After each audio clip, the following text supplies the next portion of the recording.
strawberry ချန်လေးတွေရောက်နေတာပေါ့နော်strawberry ချန်လေးဒီဟိုမှာပဲရောက်ဘူးပါပြင်းဦးနေလေပြင်းဦးနေမှာတော့ပြင်းဦးနေဒီ strawberry ချန်တော့ရောက်ဘူးလေဒီတန်ရမ်းမျိုး strawberry ချန်လေးတော့မရောက်ဘူးဒါ first time ပေါ့နော်ဒီမှာဒါ first time ကြီးစင်ပေါ့နော်ဟိုအရှိရဆိုတာထွေးရှူတော်ကြီးထွေးရှူတော်ကြီးလေကောင်းနေတန်လေးတွေရအရန် fresh ဖြစ်တယ်တစ်ပင်လေးတွေကလည်းစိမ့်ဆူနေတယ်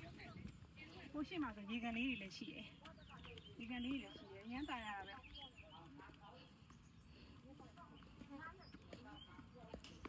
ညာဒီပိန်ပန်းလေးလည်းလှတယ်ကြည့်ပါမသိဘူးမလေး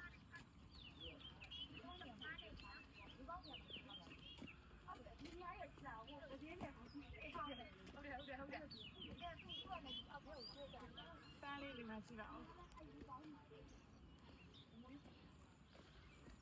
ရွှေ